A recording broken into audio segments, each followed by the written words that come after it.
இன்றைக்கி ஒரு முக்கியமான அப்டேட்டு கொண்டு வந்திருக்கேன். அப்டேட்டுன்னு சொல்ல முடியாது, ஒரு விஷயத்த மக்கள்கிட்ட கன்வே பண்ணணும். அதாவது வேறு கட்சி தலைவர்கள், மாற்று கட்சியெல்லாம் இருக்காங்களே, அந்த கட்சி தலைவருக்கும் நம்மளோட தமிழக வெற்றி கழகத்தோட தலைவர் தளபதி விஜயன் அவர்களுக்கும் என்ன ஒரு வித்தியாசம் தெரியுமா? அதை பற்றி இன்றைக்கி ஒரு ஆழமாக ஒரு விஷயத்தை நான் உங்கள்கிட்ட சொல்ல போகிறேன். அதே மாதிரி பார்த்திங்கன்னா, இப்போ கரூரில் நடந்த இன்சிடெண்ட், அதாவது தமிழ்நாடு மட்டும் கிடையாது, தமிழ்நாட்டை தாண்டி எல்லா ஊர்லேயும் அதை பற்றி பேசப்பட்டுச்சு. அது நம்ம எல்லாருக்குமே வருத்தத்தை தெரிவிச்சதுன்னு சொல்லலாம். ஸோ அவங்க குடும்பங்கள்லாம் இப்போ என்ன பண்ணிகிட்ருக்காங்க, அதாவது உயிரிழந்த அந்த வீட்டிலெல்லாம் என்ன நிலைமைகள்னு தெரியுமா? ஸோ அதை பற்றி இன்றைக்கி நம்ம விரிவாக பார்க்க போகிறோம். அதே மாதிரி ஒரு 2 நாள் முன்னாடி ஒரு வீடியோவில் நான் ஒரு விஷயம் சொல்லியிருந்தேன். அதுக்கு ஒரு 2-3 பேர் பார்த்திங்கன்னா ரொம்ப நெகட்டிவாக பார்த்திங்கன்னா ரிப்ளை பண்ணியிருந்தீங்க. எனக்கு ரொம்ப மன வருத்தமாக இருந்தது.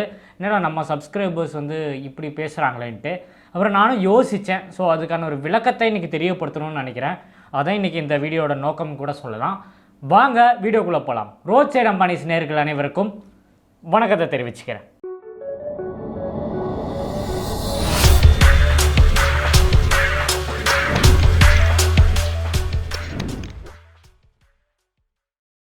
நம்ம தமிழ்நாட்டில் பார்த்திங்கன்னா பல அநியாயங்கள் நடந்துகிட்ருக்கு. அது இப்போன்னு இல்லைங்க, ரொம்ப வருஷமாக நடக்குது. இப்போது நாளுக்கு நாள் பார்த்திங்கன்னா அதிகமாகிட்டே வருதுன்னு சொல்லலாம்.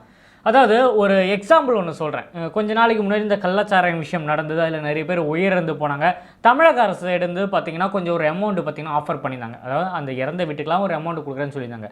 அதே மாதிரி கரூரில் கூட நீங்கள் பார்த்துருப்பீங்க. கரூரில் உயிரிழந்தவங்க வீட்டுக்கெலாம் பார்த்திங்கன்னா தமிழக அரசு சார்பும் பணம் கொடுத்துருந்தாங்க. அதாவது விஜயை பார்க்க போகாமல் இருக்கிறதுக்கு 30 லட்சம் ஆஃபர் பண்ணாங்க. அது வேறு ஒரு சைட்டில் இருக்குதுன்னு வச்சுக்கோங்க. இதே மாதிரி தமிழ்நாட்டில் பல வருஷமாக பார்த்திங்கன்னா ஒரு அமௌண்ட் ஆஃபர் பண்ணுறாங்க. அதுக்கப்புறம் அந்த குடும்பத்தை போய் பார்க்குறாங்களான்னு பார்த்திங்கன்னா இல்லைன்னு சொல்லலாம். அதாவது தமிழக முதலமைச்சராக இருந்தாலும் சரி, தமிழக அரசாக இருந்தாலும் சரி, அந்த கட்சியாக இருந்தாலும் சரி, அது இறந்தாங்கன்னா ஒரு அமௌண்ட் கொடுத்தாங்கன்னா ஒரு ஃபோட்டோ எடுத்துப்பாங்க, அதை பப்ளிஷ் பண்ணுவாங்களே தவிர அதுக்கப்புறம் அந்த குடும்பம் என்ன பண்ணிச்சுன்னு கேட்டால் இன்ன வரைக்கும் தமிழக அரசு கிட்ட கேட்டிங்கன்னா தெரியாது அப்படி தான் சொல்லுவாங்க. இப்போ நான் சொன்ன விஷயம் உங்களுக்கு கனெக்ட் ஆகும்னு நினைக்கிறேன். முன்னாடி ஒரு விஷயம் சொன்னேன், மற்ற கட்சி தலைவர்களுக்கும் நம்ம தமிழக வெற்றி கழகத்தோட தலைவருக்கும் ஒரு வித்தியாசம் இருக்குன்னு சொன்னல, அதுதான் இப்போ நான் சொல்ல போகிறேன். இந்த கரூரில் உயிரிழந்தாங்களே அந்த 41 குடும்பத்தையும் விஜய் நான் மீட் பண்ணி அவங்களுக்கு தேவையான விஷயங்கள்லாம் பண்ணுறேன்னு சொல்லியிருந்தாங்க.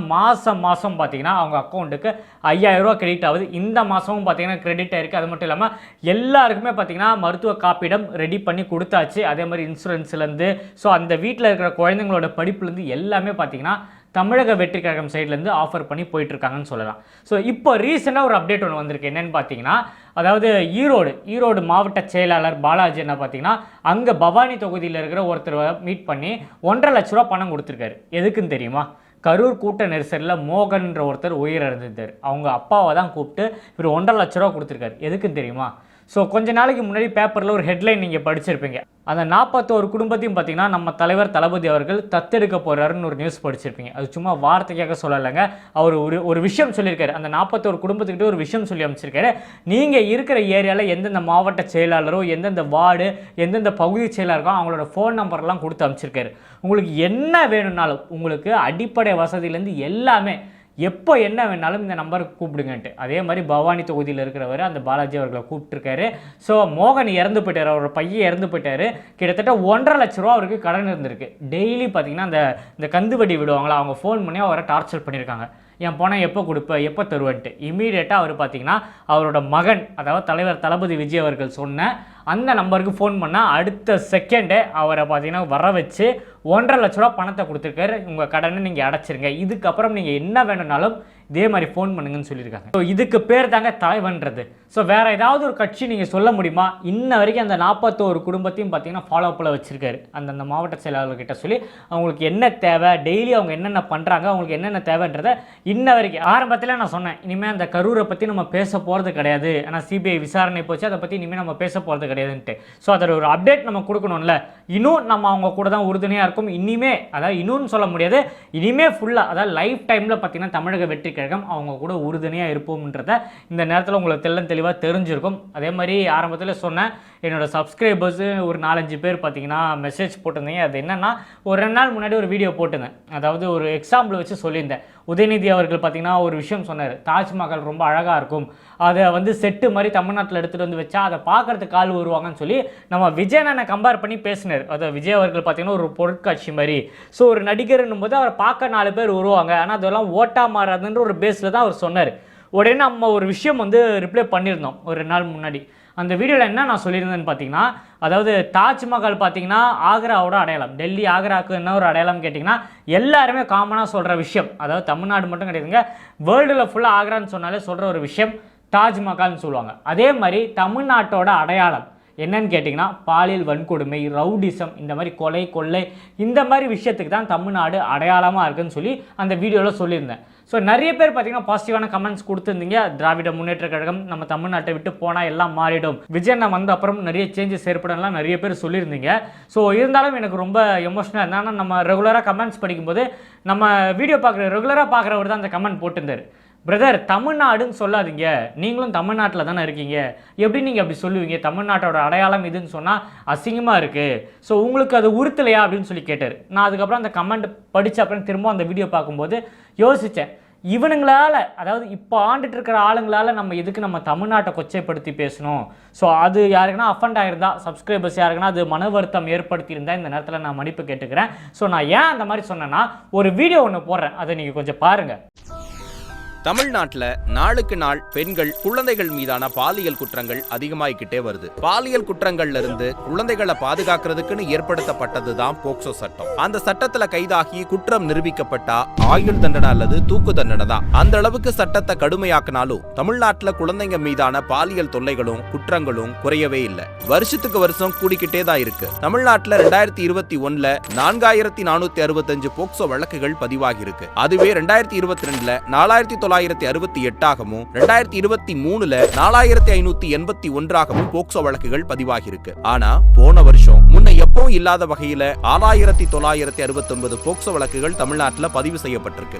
இவ்வளவு அதிகமான எண்ணிக்கைக்கு பல காரணங்கள் இருந்தாலும் போக்சோ வழக்குகள்ல குற்றம் நிரூபிக்கப்பட்டு தண்டிக்கப்படுற வழக்குகளோட எண்ணிக்கை ரொம்ப குறைவா இருக்கிறதும் முக்கியமான காரணமா சொல்லப்படுது. ஏன்னா 2022ல பதிவான 4968 போக்சோ வழக்குகள்ல 654 வழக்குகள் மட்டுமே குற்றம் நிரூபிக்கப்பட்டிருக்குன்னு டைம்ஸ் ஆஃப் இந்தியா நாளிதழ் குறிப்பிட்டிருக்காங்க. அது மட்டும் இல்லாம போக்சோ வழக்குகள்ல விசாரிக்கக்கூடிய நீதிமன்றங்களோட நிலைமையும் பாதிக்கப்பட்ட குழந்தைங்க நிலைமையும் இன்னும் மோசமா இருக்கு. சென்னையை தவிர தமிழ்நாட்டில் இருக்கிற 21 போக்சோ நீதிமன்றங்கள்ல சில இடங்கள்ல பாதிக்கப்பட்ட குழந்தைகள் சாட்சி அளிக்க தனி அறை இல்ல. போக்சோ நீதிமன்றம் இல்லாத 16 மாவட்டங்கள்ல மகளிர் சிறப்பு நீதிமன்றத்துல தான் இந்த போக்சோ வழக்குகள் விசாரிக்கப்படுது. அப்படியே குழந்தைகளுக்குன்னு சாட்சி அளிக்க தனி அறை இருந்தாலும் வீடியோ இணைப்பு இல்லாம இருக்கிறதால அதெல்லாம் வெறும் காத்திருப்பு அறையா மட்டுமே இருக்கு. இதனால யார பாலியல் தொல்லைகளுக்கு ஆளாக்குனார்களோ அவங்க முன்னாடியே சாட்சி சொல்ல வேண்டிய நிலை ஏற்படுது. இது அந்த குழந்தைகளோட மனநலனை ரொம்பவும் பாதிக்குது. அவங்க கொடுக்க வேண்டிய சாட்சியமே மாறி போகவும் செய்யுது. உச்சநீதிமன்றம் பல தீர்ப்புகள்ல போக்சோ வழக்குகள்ல குழந்தைகளுக்குன்னு தனி காத்திருக்கும் அறை,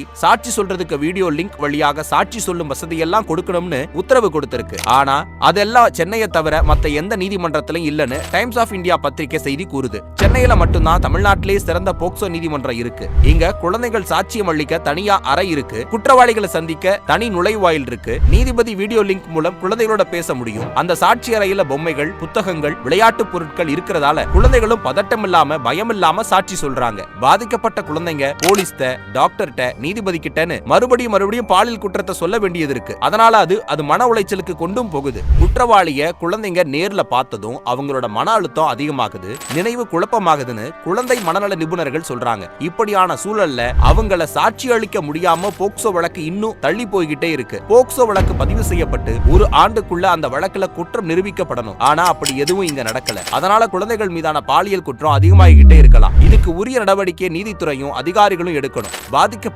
பாதிக்கப்படாத குழந்தைகளோட மனநலன் இதுல அடங்கி இருக்கின்றத உணர்ந்து செயல்படணும்.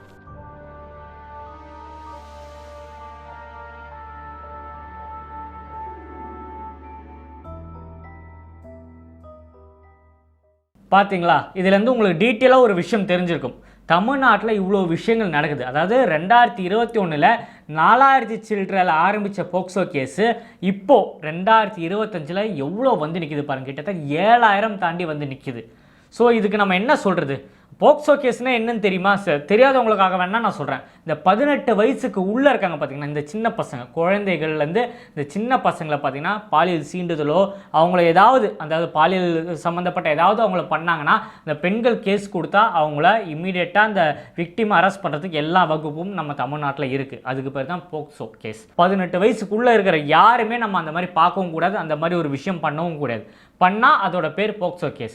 ஸோ அப்படி வச்சு பார்க்கும்போது 2021 இப்போ வரைக்கும் எவ்வளோ நடந்திருக்கு பாருங்கள். நம்ம டிவியில் பார்க்குறது கொஞ்சம் தாங்க. நம்ம டிவியில் நியூஸ்லலாம் படிக்கிறதுலாம் கொஞ்சம் தான். சில நியூஸ்லாம் டெய்லி காலைல பேப்பர் எடுத்து பாருங்கள், சின்னதாக பாக்ஸில் ஏதாவது ஒரு போக்சோ கேஸ் வரும். அதுக்கு அர்த்தம் என்ன தெரியுமா? சின்ன குழந்தைய பாலியல் ரீதியாக பார்த்தீங்கன்னா ஒருத்தர் சீண்டிருக்காருன்னு அர்த்தம். ஸோ அது நம்ம யோசிச்சு பாருங்கள், அந்த இடத்துல உட்காந்து யோசிச்சு பாருங்கள். என்னோட குழந்தையோ என்னோட தங்கச்சியோ எனக்கு தெரிஞ்சவங்களோ யாராவது அந்த இடத்துல இருந்திருந்தா நான் அதை சும்மா விடுவேனா? ஸோ அவங்க எல்லாருமே சார்பாக தான் நான் பேசினேன். ஸோ அதை விட்டுட்டு நான் தமிழ்நாடை கொச்சைப்படுத்தி பேசணும்னோ தமிழ்நாடு இந்த மாதிரின்னு சொல்லணும்னோ நான் விரும்பவே இல்லை. தமிழ்நாடை சுத்தமான நாடாக மாற்றணும். எங்கள் தலைவர் தளபதி அவர்கள் வந்த அப்புறம் இதுக்கெல்லாம் வன்மையாக நம்ம பெரிய விஷயமா, அதாவது இந்த சட்டத்தில் இதுக்கு பெரிய இடத்த கொண்டு வரணும், அதாவது கடுமையான தண்டனை வரணுன்றதான் என்னோட நோக்கம். அதை வச்சு தான் நான் சொன்னேன். ஏன்னா இது நிறைய பேருக்கு வருத்தத்தை ஏற்படுத்திக்குன்னு தெரிஞ்சிருக்கு. அதனால தான் இந்த விஷயத்தை கொஞ்சம் கிளாரிட்டியாக இந்த வீடியோ பார்த்தோன்னா உங்களுக்கு புரிஞ்சிருக்கும் என்னோட மனநிலை என்னவாக இருந்தது அதை சொல்லும்போதுன்ட்டு. மற்றபடி இப்போவும் திரும்பவும் சொல்கிறேன், நானும் தமிழ்நாட்டில் வாழ்கிறவன் தான். எனக்கும் தமிழ் மக்களை பற்றி தெரியும். தமிழை நானும் நேசிக்கிறேன். நான் படித்ததும் தமிழ் தான்.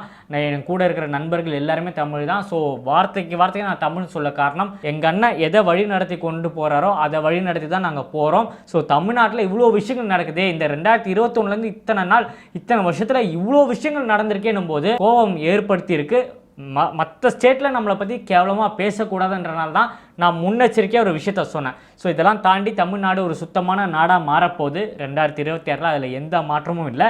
ஸோ நான் சொன்னது உங்களுக்கு புரிஞ்சிருக்கும்னு நினைக்கிறேன். இப்போது உங்களோட கருத்துக்கள் என்னன்றதை மறக்காமல் கமெண்ட் செக்ஷனில் தெரியப்படுத்துங்க. அதே மாதிரி ஆரம்பத்தில் நான் சொன்ன விஷயம் உங்களுக்கு புரிஞ்சிருக்கும்னு நினைக்கிறேன், நான் என்ன சொல்ல வரேன்ட்டு.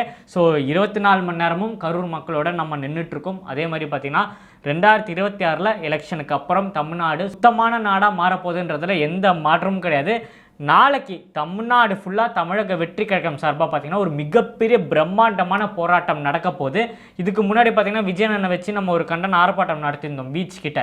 அதே இடத்துல தான் சென்னை மாவட்ட தலைவர்கள் எல்லாருமே சேர்ந்து ஒரு போராட்டம் பிளான் பண்ணியிருக்காங்க. சென்னை மட்டும் கிடையாதுங்க, தமிழ்நாடு ஃபுல்லாக நடக்க போகுது. எஸ்ஐஆரை எதிர்த்து, அவங்க பண்ணுற இந்த முறைகேடை எதிர்த்து தமிழக வெற்றி கழகம் இந்த எஸ்ஐஆரை எதிர்த்து பார்த்திங்கன்னா கண்டன ஆர்ப்பாட்டம் நடத்துகிறாங்க, போராட்டம் நடத்துகிறாங்க.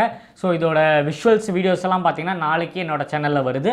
நம்ம சேனலை சப்ஸ்கிரைப் பண்ணி வச்சுக்கோங்க. இன்னும் நிறைய நம்ம தமிழக வெற்றி கழகத்தை பற்றியும் தலைவர் தளபதியை பற்றியும் நிறைய வீடியோஸ் நம்ம சேனலில் வந்துக்கிட்டே இருக்குது. ஸோ நிறைய பேர் என்னோட இன்ஸ்டாகிராம் ஐடியை கேட்டிருந்தீங்க. வில்லிவாக்கம் ஜே அஸ்வின், அதான் என்னோட இன்ஸ்டாகிராம் ப்ரொஃபைல். ஸ்க்ரீனில் கூட காட்டுறேன் பாருங்கள், ஃபாலோ பண்ணிக்கோங்க. அங்கே நிறைய ரீல்ஸ் வீடியோஸ் எல்லாம் அங்கேயும் நான் போஸ்ட் பண்ணுறேன். அதே மாதிரி நம்மளோட ரோட் சைடு அம்பானிஸுக்கும் இன்ஸ்டாகிராம் இருக்குது, ஃபேஸ்புக்கும் பேஜ் இருக்குது ரோட் சைடு அம்பானிஸ்ன்ட்டு, அது எல்லாமே ஃபாலோ பண்ணி வச்சுக்கோங்க.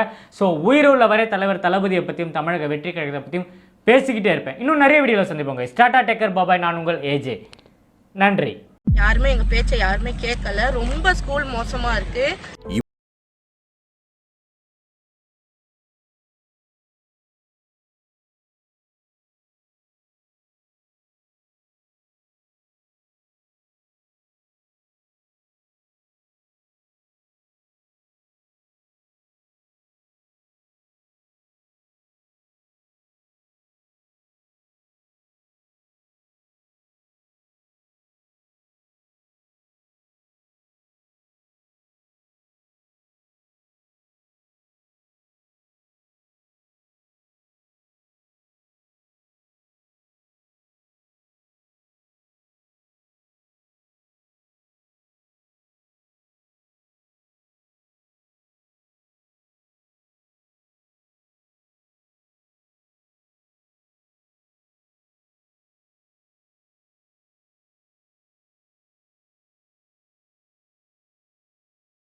என்ன பண்ண போற? என்ன பண்ண போற? என்ன பண்ண